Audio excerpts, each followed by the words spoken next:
그 다음에 이제 노화에 대한 부분인데, 크로스토크에 대한 부분입니다. 내가 이렇게 선이 가고 있는데요. 그 옆에 선이 있어요. 그러면 반드시 아까 전류가 흐르면 뭐가 된다고 그랬습니까? 전류가 흐르면 자기장이 형성돼요. 그 자기장에서 일로 넘어가게 됐습니다. 이걸 우리가 누하라고 부릅니다. 크로스토크라고 그러죠. 분명히 여기 떨어져 있는데, 우리가 레프트 시그널이 레프트만 나오는데 라이트도 나오지 않습니까? 그렇죠? 그걸 누하라고 그러지 않습니까? 신호는 반드시 이 커플링이 돼가지고, 이게 왜 생기냐 그러면, 이하고 여기 사이에 커패턴스가 끼는 거예요. 왜냐하면 선이 있고 선이 있으면 아까 이렇게 도선이 지나고 이쪽에 도선이 있으니까 두 개 사이에는 어떤 유전체가 끼고 공기도 일종의 유전체니까 그렇죠? 이 사이에 보면 이제 이게 커패턴스가 있다고 봐야 되거든요. 근데 우리가 알겠지만 커패턴스는 고주파로 갈수록 저항이 어떻게 되죠? 줄어들지. 소위 말해서 고주파가 흐르면 더 잘 흐른다는 게 이렇게. 그래서 이게 이렇게 잘 넘어가는 거예요. 크로스토크 양은 고주파로 갈수록 점점 커집니다. 왜? 커패턴스 영향 때문인 거죠. 그런데 이걸 꼬아주면 있잖아요. 꼬아주고 여기다가 이제 차동신을 넣어주는 거야. 이거에 대한 역상을 넣어주는 거 되겠죠. 그렇죠? 이렇게 해서 만약에 우리가 디퍼런셜 라인이라고 생각을 한다고 하면 얘는 위로 갈 때는 아래로 가죠.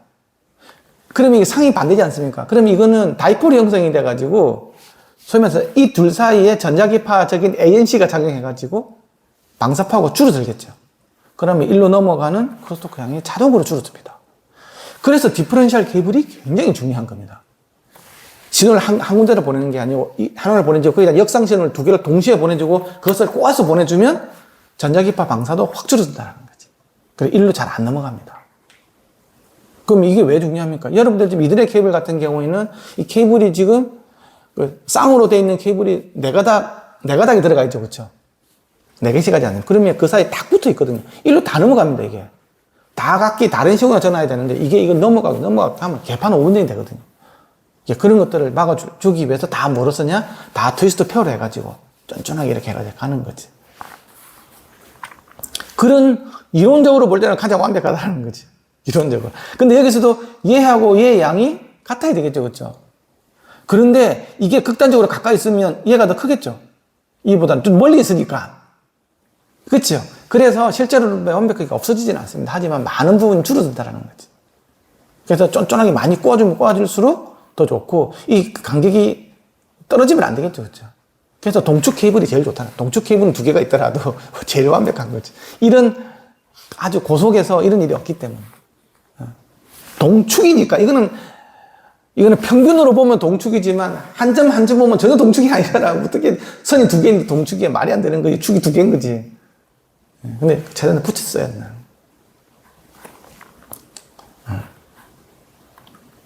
그래서 지금 우리가 이렇게 말도 안 되지만 이렇게 많은 시그널을 이렇게 막 다발로 보내는 게 다 꼬았기 때문에 그래도 좀 낫다라는 거야.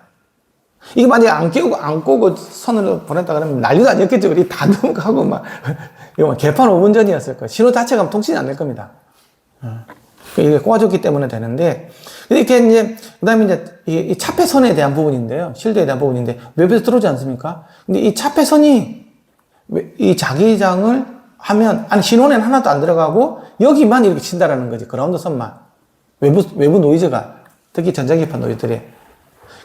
그러니까, 그래서 이 그라운드 선이 굉장히 중요하다라는, 그라운드 처리가. 근데, 이 처리가 되려면 완벽하게 감싸 있어야 되겠죠. 그쵸? 어떤 전도성 물질이 완벽하게 감싸 있어야 돼요. 우리 알루미늄 포일 같은 게 완벽히 감싸 있어야 된다고. 그렇죠? 근데 실제로 완벽하게 감싸질 수 있느냐? 그게 아닌 거예요. 여러분들 지금 호일로 가지고 이렇게 해서 이 호일 방식 있잖아요. 방금 전에 있는 호일 이렇게 싸는 거 있잖아요. 뭐 쌌으니까 야 이거 완벽하게 차단된 거 아니야 생각할 수 있는데, 이게 보면 있잖아요. 이거는 한쪽에는 호일이고 한쪽에는 전원 물질이 되어 있습니다. 양쪽 다 알루미늄이 아니에요. 한쪽만 알루미늄 코팅이 되어 있거든요. 호일이라는 게. 그래서 이걸 이렇게 접어놓으면 요 사이는 전자기파가 다 들어가요. 두 개가 붙어 있는 게 아니거든. 그래서 이제 벨덴 같은 경우에는 이 호일을 어떻게 하냐 그러면 이렇게 한번 접어가지고 붙여놔. 그럼 이 완전히 붙겠죠. 그렇죠? 이런 호일 구조가 필요한 거예요. 그렇게 완벽하게 쇼팅링이라고 있잖아요. 쇼팅이 돼야 돼. 쇼팅이. 조금이라도 새는 구석이 있으면 이제 치고 들어온다는 거지. 그래서 이렇게 돼야만 RF 노이즈의 효과적이라는 거예요. 근데 이제 브레이드 실드 있잖아요. 그렇죠? 이거는 이렇게 직조식으로 해가지고 있잖아요. 옷감 짜듯이 있잖아요. 이렇게 되는 실드 있지 않습니까? 그렇죠? 심선이 많이 나오잖아요. 그때 찔리면 아야 막 그러고 이제 그런 것 같은 경우는 이거는 100%가 안 됩니다. 왜 안에 보이거든. 요거 사이가 있지 않습니까? 그죠? 안에 다 보이기 때문에 이거는 85%, 90% 정도밖에 안 되고 그 사이에 들어갈 수 있다는 거지. 그래서 이 같은 경우에는 저주파수 쪽으로는 굉장히 유리한데 비해서 고주파수 쪽으로 가면 약합니다.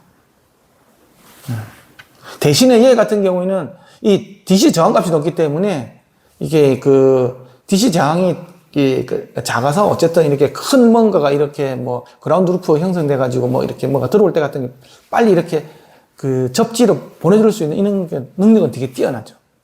큰 외부 뭔가가 들어왔을 때 빨리 빼줄 수 있는 못 들어오게 땅 쪽으로 끄집어내는 효과는 뛰어난데 반해서 이게 이제 고주파수의 차폐율 빨리빨리 바뀌는 신호에 차폐가 떨어집니다.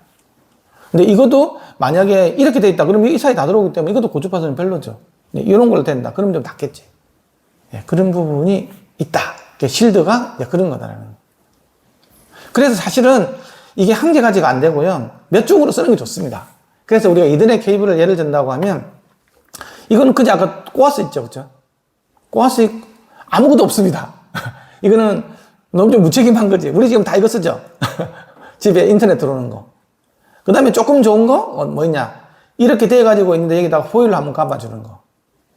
그쵸? 근데 이 포일도 그냥 아까처럼 이렇게 완벽하게 쇼팅이 되어 있지 않습니다. 그건 별로지.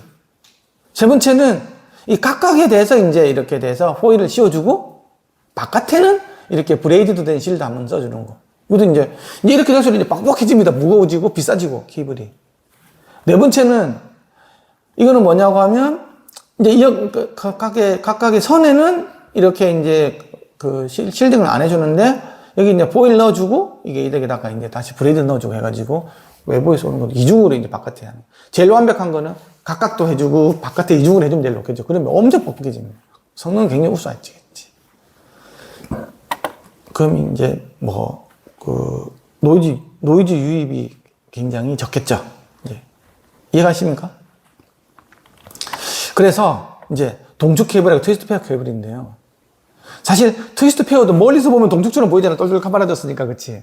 근데 이거는 사실 각각 지점에서 보면 동축이 아니지. 한 이쯤까지 공간 평균을 내면 여기 위에 있고 아래 있고 위에 있고 이 네 개를 보면 공간 평균을 내면 동축이지. 근데 각각에 보면 이게 아닌 거예요. 그래서 실제로 보면 임피던스 변화가 되게 큽니다. 그리고 중요한 건 뭐냐? 이걸 그냥 이렇게 꼬아놓기만 해요.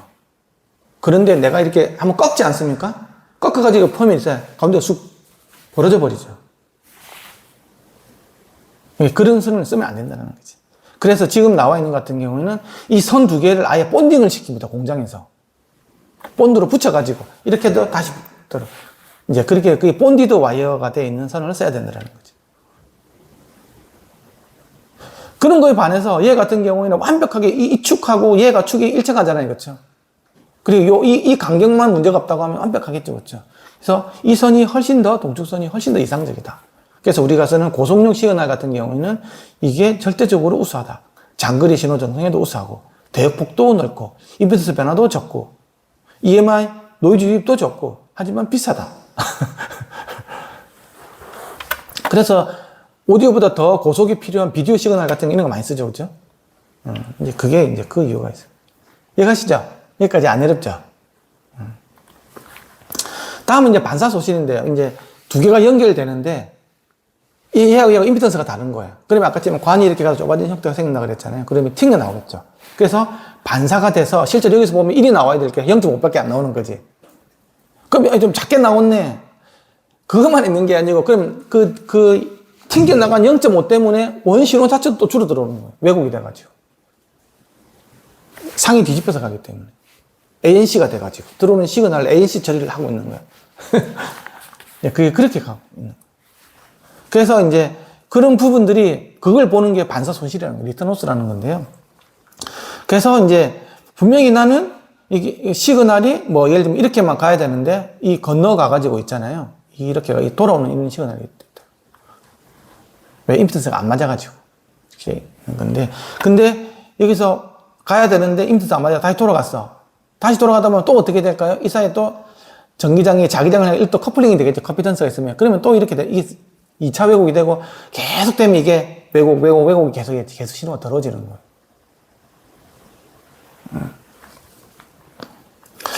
근데 초창기 이더넷 케이블 같은 경우는 속도가 느릴 때 10메가 뭐 bps 정도 같은 경우에는 이걸 갖다가 한 두 가닥 정도 있잖아요. 이렇게 단방향만 시그널을 보냈어요. 단방향. 업로드, 다운로드 있잖아요. 그렇죠? 이렇게 보낼 때는 각각 얘는 다운로드로 쓰고 얘는 업로드로 쓰겠죠. 그렇죠? 이렇게 할 때는 그래도 문제가 없는데 지금 같은 경우는 이제 1기가 이상 쓰는 같은 경우에는 각각의 선이 다 양방향으로 통신을 해요. 양방향 통신 같은 경우는 얘가 이렇게 넘어온다든지 이런 것도 영향을 되게 많이 미치게 되겠죠. 그래서 이 신호가 이렇게 그 케이블이 이렇게 이 선으로 영향을 간다는 영향 이런 것들이 있으면 안 됩니다. 그래서 크로스토크 영향이 굉장히 중요해져요. 고속으로 갈수록. 아까 외부에서 들어오는 전자기파를 잘 없애야 되는 부분도 있지만 내 시그널이 지나갈 때 그 옆에 치고 들어가면 안 된다는 거지. 그래서 크로스토크 영향이 굉장히 중요하다. 속도가 빨라지면 인식을 해야 되는 거야. 그렇다고 뭐 집에 있는 이들의 선을 이런 걸 쓰지 않으니까 다 요만한 데다 써야 되는 거니까. 그러니까 이제 별짓을 다 하는 거야. 요만한까지. 야, 아까는 편도인데 이제 왕복차로 그럼 튕겨 나오는 거하고 내가 지금 나가는 거하고 뒤죽박죽되고 막 이렇게 해서 또 가야 되고 이게 생기는 거야 지금. 그 속도는 지금 계속 빨라져 지금. 점점 빨라지는 거지. 아니 돌아버리는 상태가 되는 거예요. 쭉 나가면 되는데 튕겨 나오는 녀석이 막 내가 분명히 차로를 이렇게 쓰면 되는데 튕겨 나오는 녀석이 역주행하는 차도로 있고 막 그런 거야 지금. 근데 내가 지금 속도가 안 나오는 거지. 그런 상황들이 지금 우리 디지털 오디오에서 생기고 있다. 특히 이더넷 같은 경우에는 고속으로 갈 때는 케이블이 굉장히 중요하다. 그런데 여러분들 잘 보면 그냥 스위치에 보면 이더넷 스위치 턱턱턱 꼽지 않습니까? 그렇죠? 꼽지. 근데 그 만져보면 흔들흔들하죠. 꼽방울 이러면 흔들흔들하지 않습니까? 그렇죠? 그러면 거기 임피던스가 많이 개판으로 되어 있는 상황이라고 보시면 돼요. 딱 꼽아가지고 있잖아요. 절대 흔들리면 안 되죠. 우리가 여러분 집에 있는 스피커 케이블 선이 연결했는데 흔들흔들 한다고 생각해 보십시오. 소리 제대로 나올까요? 얘는 소실호이기 때문에 더 심하게 그런 일이 생겨요. 거기가 접점 저항이 있잖아요. 이것도 지금 여기 보면 꼽혀 있는 거 USB 흔들흔들 하잖아요. 그러면 접점 저항이 분명히 맨 처음에 살 때는 빡빡하게 꽂힐 때는 0. 몇 옴 나오는데 나중에 흔들흔들면 0. 거의 1옴 가까이 나옵니다. 흔들흔들하기 시작한다라고 하면. 그래서 나중에 USB도 나오는데 그때 이제 그런 것들은 절대 쓰면 안 됩니다. 그래서 모든 케이블 단자 있잖아요. 이거 횟수가 있어요. 뭐 1000회, 200회, 500회 이렇게 정해져 있습니다. 그만큼 이게 그 단자라는 게 오래 못 써요. 그래서 너무 넣었다 뺐다 오래 하면 안 돼. 쓸데없이. 한번 그거나 웬만하면 꾹 꽂아놓고 쓰셔야 돼요. 여기서 모든 사건에 문제가 생기기 때문에. 이해가시죠? 네. 그래서 이 리턴 호스를 보면요. 지금 우리가 얘기했던 게 100옴이에요, 100옴. 100옴이면 이제 이더넷 케이블인데, 이더넷 케이블은 100옴으로 정리되어 있거든요. 100옴이라고 돼가지고 있는데, cat5 기준으로 해가지고 딱 100옴 맞췄잖아요, 그렇죠? 이게 속도별로, 이건 속도예요? 속도별로 보니까 100옴은 일정하죠, 그렇죠? 그렇게 되면 리턴 호스가 여기 저 밑에 있죠? 튕겨 나오는 게 없는 거예요. 굉장히 좋은데, 내가 이걸로 장난으로 여기다가 저항을 달아서 100옴을 107옴으로 만들어 본 거야. 그럼 7옴이라는 임피던스가 미스매치가 생겼죠. 그러고 나버리면 이제 여기서 이제 이 기준선에 이제 붙어버리죠.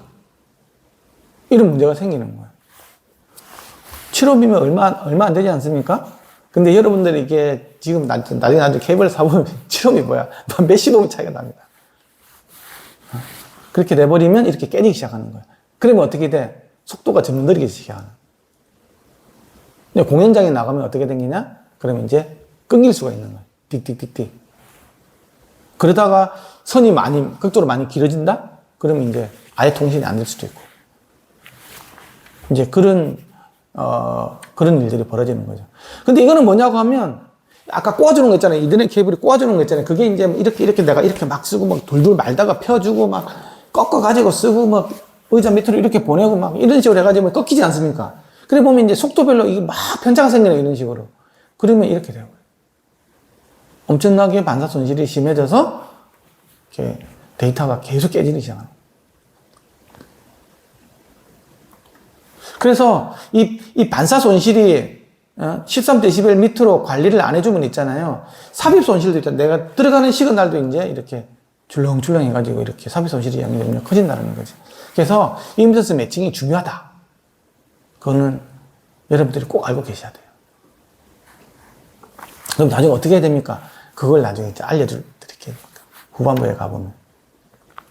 그래서 아까 케이블 그 페어 본딩을 한다 그러지 않았습니까? 그쵸? 이렇게 돼가지고 있는데, 이렇게 했다가 펴주는 거예요. 그쵸? 여러분 이렇게 다 쓸 거잖아, 이거 보면. 인터넷에다가 쭉 밀어놓고 보면 이렇게 기억자로 올라오고 해가지고 노트북에 탁 꽂아놓고 쓰고 막 그러잖아요, 인터넷 케이블. 그쵸? 그쵸? 이거 한다가 이제 펴서 본다고 하면 이 선이 풀려버리는 거예요, 이런 식으로.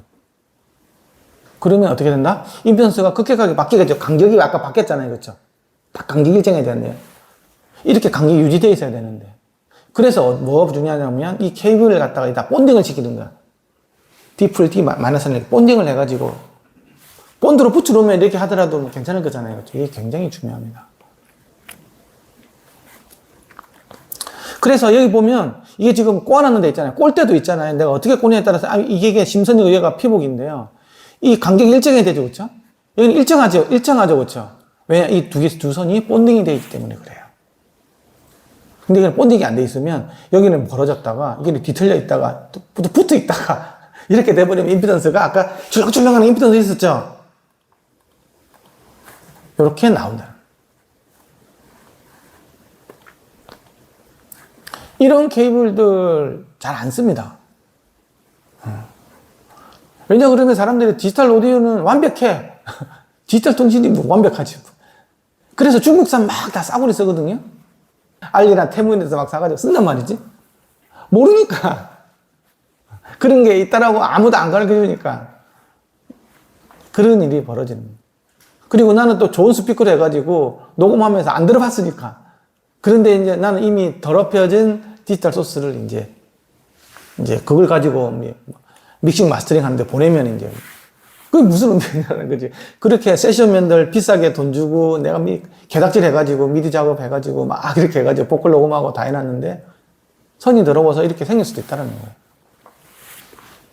그 공연업자는 더 심각하겠죠, 그렇죠? 지금은 다 인터넷 가지고 하는 네트워크 오디오를 많이 하는데 직접 막 만들죠. 열심히. 이런 걸 몰라. 도대체 이게 내가 만든다고 해서 아까 내가 저기 임피던스가 얼마만큼 바뀌는지 알 수 있을까요? 나는 열심히 뭔가를 만들었겠죠, 그렇죠? 좋은 케이블 사와가지고. 근데 나 때문에 잘못하면 황인걸?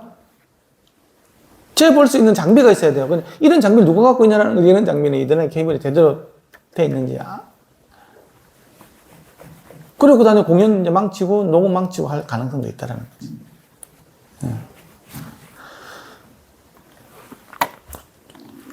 자, 그 다음에는 이제 이게 약간 쌍엽창인데요. 이게 이제 이렇게 본딩이 잘 돼가지고 있으면 이거 돌돌돌 말아가지고 그걸 풀어보고 있잖아요. 비틀어보고 막 일설을 하고 그리고 요 심선 요 있잖아요. 심선 이거 하나하나도 다 본딩이 되어 있는 거 이거는. 그렇게 되어 있으면 내가 굽힘, 뒤틀림 이런 게 있더라도 이게 유지가 되죠. 근데 그런 게 없으면 이게 이렇게 되는 막 치고 올라오는 이 간격이 다 멀어지고 이것도 풀리고 하기 때문에 이해가시죠? 이제 이런 일들이 벌어진다.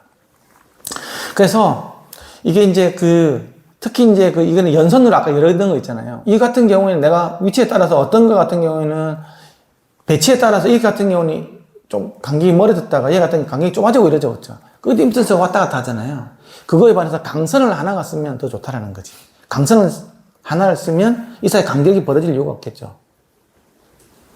그래서 강선이 임피던스 측면에서는 굉장히 유리한 거예요. 굵은 거 하나 나가는 거 있잖아요, 그렇죠? 이게 좀 더 유리하다는 거예요. 자, 여기까지 이제 이론적인 설명을 했고, 이제 시간 쪽에 이제 장비에 대해서 이야기할. 그럼 이건 임피던스를 어떻게 보자라는 거예요, 이제. 볼 때는 뭐냐 그러면 재미있는 TDR이라는 타임 도메인 리플렉트 메트리라는 장비가 있어요. 이건 뭐 하냐면 스텝파형 갑자기 탁 쓰는 거예요. 스텝을 줄 수도 있고 임펄스를 줄 수도 있어요. 순간적인 시간을 팍 주는 거예요. 이 임펄스가 짧으면 짧을수록 있잖아요. 여기서 0에서 1로 올라가는 게 스텝이니까 올라가게 되죠. 이 간격이 짧으면 짧을수록 라이징 타임이라고 그러는데 라이징 타임이 짧으면 짧을수록 더 고주파인 거예요. 빨리 올라가면 고주파잖아요. 그치? 천천히 올라가면 저주파인 거고. 그러니까 그럼 해상도가 더 좋아지는 건데 어쨌든 그런 식으로 해서 보는 거예요. 이렇게 해서 보면 각각의 지점별로 있잖아요. 아까 컷 패스 때문에 리턴이 생긴다 그랬죠, 그렇지? 그치? 컴피턴스를 했으면 이렇게 크로스토크 생긴다 그랬잖아요. 이렇게 다시 돌아오는 방향이 생긴다고. 이렇게. 그럼 각각 지점별로의 임피던스를 볼 수 있어요. 컴피턴스 양을 볼 수가 있다고. 처음에는 이게 돌아오는 전압으로 보는 건데요. 이 전압을 가지고 뭐를 볼 수 있냐 그러면 바로 임피던스를 유출을 할 수 있어요. 그럼 이게 똑같이 이게 이제 USB 케이블이다 그러면 USB 케이블의 플러스 마이너스 10% 이내에 들어오는지 볼 수 있는 이게 각각의 지점입니다. 지점. 무슨 말인지 알겠죠? 이 지점에서 뭐가 꿀렁꿀렁하죠? 그러면 케이블이 거기서 한번 꺾여 있다라든지 뭐 문제가 있는 거예요. 그럼 이게 한번 꿀렁 한번 들어가는 게 있잖아요. 그런 일을 볼 수 있는 이런 아주 신박한 장비가 있는데 이게 바로 TDR이라는 장비예요. 제일 많이 써. 그래서 갑자기 임선수가 팍 튀죠. 여기서 갔다가, 그렇죠? 이게 뭐냐? 갑자기 넓어지다가 좁아지죠. 그렇죠? PCB 패턴이. 원래 TDR 장비는 PCB 패턴 그리는 사람이 있잖아요. 그렇죠? PCB 설계하는 사람이 제일 많이 쓰는 거예요. 왜냐면 신호가 잘 가야 되는데, 그럼 이게 어디쯤인지, 이게 3.5cm 부근에서 팍 튀었다 그러면 쭉 따라가 보면 여기 알 수 있겠죠. 그렇죠? 그래서 이런 일이 생기면 안 되는 거지. 이 케이블에서 그대로 적용이 돼요. 내가 커넥트하고 납땜을 했는데 그 지점에서 지금 문제가 있는지 없는지 이렇게도 볼 수 있겠죠. 그렇죠? 이게 이렇게 튕긴다 그러면 튕겨나온 게 생기고 왜곡이 생기니까. 속도가 저하되고 음률이 왜곡되고 하는 문제가 생기니까. 그래서 이렇게 볼 수가 있는 이게 바로 TDR 장비야. 시간적으로 보는 거죠. 그렇죠? 그래서 이게 타임 도메인 리플렉트 벡터, 리플렉터라는 말은 반사판을 보는 거잖아요. 그렇죠? 반사 파형을 보면서 이제 내가 임피던스를 연산해서 볼 수 있는 거죠. 근데 이제 이거는 이제 속도가 있잖아요. 점점 높아지면 아까 올라가는 펄스 파형을 짧은 시간에 올라가는 거 있잖아요. 그렇죠? 이제 그걸 시간이 짧으면 짧을수록 더 해상도가 공간 해상도가 좋아지는 거예요. 원래 이만큼 여기 지금 뭔가가 납땜이 잘못됐거나 알 수 있겠죠. 그렇죠? 근데 이걸 갖다가 속도가 늦어지면 잘 안 보이는 거예요. 내가 이제 뭔가 문제를 해석할 때는 속도를 높여서 보는 게 더 잘 보인다는 거죠. 특히 내가 커넥터에서 납땜이 잘 돼 있나 이게 굉장히 중요한 요소이기 때문에 그래서 이렇게 보면 된다. 그래서 펄스 파형을 탁 보내가지고 통과돼서 얼마만큼 줄어들었는지 보는 게 TDT, 타임 도메인 트랜스미션을 보는 거고요. 이 돌아오는 파형 가지고 각각에 있는 임피던스를 보는 것들은 타임 도메인 리플렉트 벡터라고 그래가지고 TDR을 보는 거예요.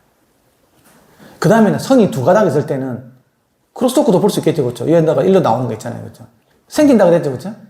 이렇게 그래서 다시 돌아오는 걸 보는 걸 갖다가 근단노아 넥스트라고 그러고요, 리어엔드 크로스토크라고 그러고 여기 가서 이렇게 가는 것도 있겠죠, 그렇죠? 파엔드 크로스토크, 팩스트라고 그래요. 이 네 개를 보는 게 굉장히 중요하다. 그리고 특히 여기서 넘어가는 이런 것들은 지금 이더넷 케이블 같이 고속을 해가지고 선이 여러 개 한 번에 뭐 네 가닥이 동시에 나가는 거 있잖아요, 그렇죠? 총 보면 8가닥일 거잖아요. 4페어니까. 그런 거 같은 경우는 이제 크로스토크 같은 게 있으면 안 되겠죠. 속도 하려고 지금 동시에 지금 차선을 4개를 이렇게 보내놨는데 뭐 거꾸로 운전하는 차들이 있으면 안 될 거잖아요. 예. 이런 것들을 다 보는 게 지금 우리가 그냥 디퍼런셜 같은 경우는 선호가 2개이기 때문에 이 상경이겠죠. 그렇죠? 디퍼런셜 상. 아까 D 플러스 D 반환 시그널이 다 나가기 때문에 하나 정상 역상 보내는 이런 것들이. 그래서 이 특성을 TDR을 통해서 볼 수가 있다. 라는 거고. 그래서 이 두 가지 장비가 있는데, 이 같은 경우는 40GHz까지 볼 수 있죠.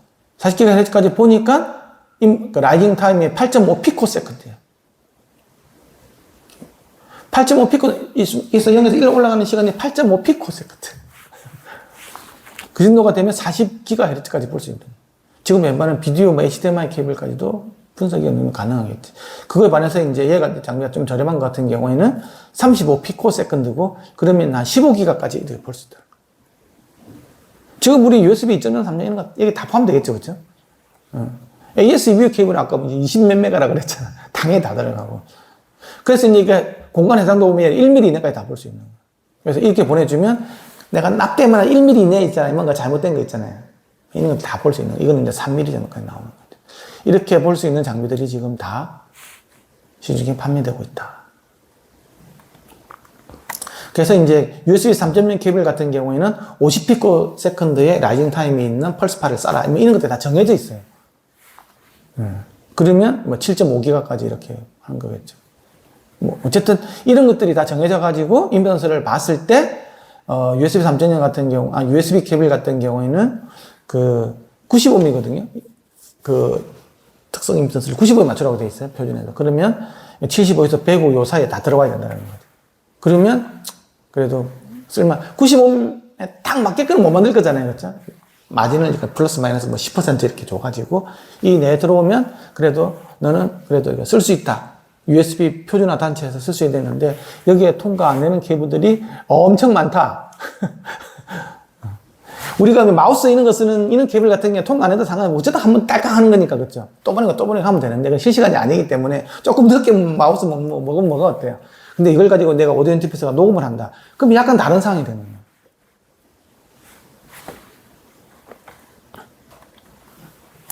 자, 그 다음에 이제 그 시간에서 보는 것도 있지만 그 S 파라미터라 그래가지고 주파수에서도 볼 수가 있어요.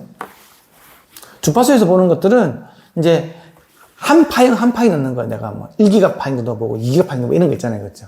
그걸 해가지고 각각의 주파수별로 통과되는 신호의 크기, 반사되는 신호의 크기를 보는 거야. 이거는 아까 TDR 방식이랑 똑같아요. 그 FFT 관계에 있는 거기 때문에 주파수를 타이밍 도메인을 볼 수도 있고 타이밍 주파수 도메인을 볼 수 있죠. 그래서 TDR 장비나 그 S 파라미터를 보는 벡터 네트워크 어널라이저 장비나 똑같은 거예요. 그런데 어쨌든 단음을 넣는 거 같은 게 훨씬 더 실온대 자원비가 좋기 때문에 더 정밀 분석이 가능하죠. 그게 굉장히 비쌉니다. 뭐 억대가 다 넘죠. 그런 장비는. TDR 장비는 싸요. 우리는 TDR 장비를 쓰면 됐다. TDR 장비는 저렴하게는 몇십만 원부터 있다.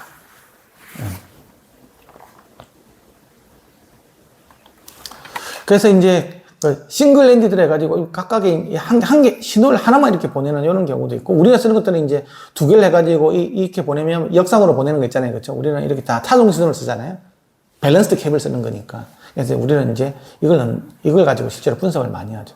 그래서 실제로 우리가 넣는 것 같은 경우는 얘가 위로 갈 때 아래로 가는 이런 역상 시그널 두 개 넣고 받아서 다시 한쪽을 뒤집어 가지고 하면 가운데 들어오는 EMI 노이즈를 갖다가 다 차폐시켰을 때 그게 차동 아까 이야기했던 밸런스드 케이블 이야기했잖아요. 그렇죠? 근데 그게 똑같은 양이 돼야 되고 임피던스가 똑같아야 된다는 거지. 똑같은 양이란 이게 큰 거하고 이렇게 똑같아야 된다는 건데 이게 되려면 임피던스가 똑같은 양이 나올 거잖아요. 그래서 그게 중요하고 그리고 센터가 중요하다는 데 그게 동축이 돼야 되는데 실제로는 동축이 안 될 수도 있다는 고주파를 봐서 그런 이야기를 아까 했습니다. 그래서 그 이제 아까 선이 네 가닥 이게 두 개 선이 선 두 개 같은 경우에는 내가 입력을 디퍼런셜로 넣어줄 수도 있고 이렇게 서로 다르게 각게 넣어줄 수도 있어요. 그 이제 커먼 모드 입력이라고 그래가지고 커먼 입력이 있고 디퍼런셜 입력이 있고 출력도 디퍼런셜 출력이 있고 나온 걸 한번 뒤집어 가지고 보는 경우도 있고 나온 걸 그대로 보는 경우도 있고 이 네 가지 경우는 총 16가지 경우 수가 나오는데 이렇게 해가지고 이 케이블이 예를 들면 외부의 전자파 얼마만큼 민감한지 또 임피던스가 제대로 뭐 매칭인지 다 볼 수 있어요. 이 분석 장비 이런 것도 다 보여줍니다. 16가지 경우 수에서 다 보여줘요. 이게. 좀 비싸겠죠? 다음은 제일 직관적으로 보는 거예요. 그 아예 다이어그램이에요. 분명히 이제 내가 뭐 이 보면 여기서는 1이고 이 빨간 거 보면 이제 000을 보내준 거예요. 그렇죠? 여기는 100을 보내준 거예요. 다음 001을 보내주고 101 보내주고 010 보내주고 110 보내주고 011 보내주고 11 보냈어요. 3비트니까 2 곱하기 2 하면 8가지 경우수가 나오겠죠. 이렇게 해가지고 랜덤하게 다 보내줘. 이걸 갖다가 시간을 딱 정렬해가지고 있잖아요. 요 시간을 정렬해가지고 한 번에 다 붙이면 이렇게 나오겠죠. 그렇죠? 뭐 000부터 111, 011 뭐 이렇게 다 나올 거잖아요. 그렇죠? 이렇게 해가지고 붙이는 걸 갖다 우리 아이 다이어그램인데 눈깔처럼 생겼잖아요. 눈깔. 그렇죠? 이 둘 사이가 구분이 잘 돼야 되는 거지. 분명히 이제 이론적으로는 이러는데 실제로 재보면 어쨌든 굉장히 좋은 케이블 같은 거고 1과 0이 확실히 구분이 되어 있죠. 그렇죠? 이건 1이고 0이 되잖아요. 그렇죠? 이렇게 되면 나중에 이렇게 나와요. 그리고 여기서 통과는 0을 통과는 이쯤에 약간 뭐라 그랬죠? 클럭이라고 그랬죠. 이거는 여기도 있고 다 되는 거잖아. 알 수가 없는 거예요. 클럭이 쓰레기가 되는 거예요. 클럭 쓰레기가 좀 소리 아주 더러워집니다. 그러니까 동의식으로 쓰는 경우는 이게 나만 보는 거구나 이거. 죄송합니다. 이렇게 되는 거예요. 이렇게 헷갈리네. 여기는 두 페이지가 동시에 보여가지고 이게 이렇게 되는 거예요. 그러니까 더러운 케이블을 쓰면 임피던스가 매칭이 안 되고 있잖아요. 이렇게 다. 그러면 왜 이렇게 더럽게 만드냐? 이게 나와야 되는데 왜 이렇게 나오냐는 거예요. 그거는 바로 아까 얘기한 것처럼 이렇게 감쇄가 된다라든지 반사가 있다는 이런 거 있잖아요. 그렇죠? 임피던스 매칭이 안 되고 크로스토커가 막 들어오고 있잖아요. 이렇게 돼버리면 예쁘게 이렇게 돼야 될 게 이렇게 되어버려요. 그렇게 되면 얘가 이렇게. 이거보다 더 더러운 거 있잖아요. 아예 통신 자체가 안 됩니다. 그러면 얘가, 내가 1영역을 판단해야 되는데 이게 1인 것 같기도 하고 0인 것 같기도 하고. 근데 한두 개 오면, 예를 들면, 스트리밍이다 그러면 한두 개 오면, 야, 에라 다시 보정해. 다시 보내줘봐. 또 보내. 이렇게 하면 되는데, 너무 많이 깨지면, 못하겠어. 스탑! 손 들면 이제 탁, 통신이 중지가 되죠. 지금 공연할 때 그런 게 되게 많습니다. 아니면, 적당히 깨지더라도 실시간이니까 적당히 깨지더라도 계속 보내주거든요. 이건 심한 거 아니야? 그때 딱 끊어주는 거지. 그래서 이제 너무 많이 깨지면, 제가 세워보다가 너무 많이 깨지면 빨간불 딱 알려주죠. 요즘에 이렇게 그 네트워크 고대하는 장비들, 단테 같은 거, 아니면 웨이브즈에서 나오는 믹서 컨트롤 보면 너무 많이 깨지면 이게 알람을 주죠. 그럼 이거 이렇게 하면 안 돼. 이제 그게 케이블 가능성이 굉장히 큽니다. 믹서의 고장인가? 그럴 가능성도 있지만 좀 적은데 케이블 더러운 거 쓰는 게 많아요. 아까 얘기했지만 탁 꽂은 스위치에서 이더넷 케이블 꽂은 게 흔들흔들 한다. USB 케이블이 흔들흔들 한다. 생각해보면 우리가 AS EVO 케이블 어떻게 할 거야? 캐논 가지고 딱 정확히 물리잖아요. 그렇죠? 왜 이더콘이 왜 나왔겠어요? 정확하게 딱 물려 나왔잖아. 그거보다 훨씬 더 고속으로 가는 이더넷은 흔들흔들해. 이게 무슨 말이 되는 소리야, 이게 환경이? 앞으로도 거기 반드시 탁 끼는, 그래도 이더콘이라는 것도 있죠. 정확하게 끼는 거, 그렇죠? 근데 우리 스위치에서 쓰는 거 이더콘 있는 거 잘 없잖아요. 집에 여러분 쓸 때 이더콘 같은 걸로 가지고 공유기 연결합니까? 안 하잖아. 네, 그러면 그런 일이 생긴다고.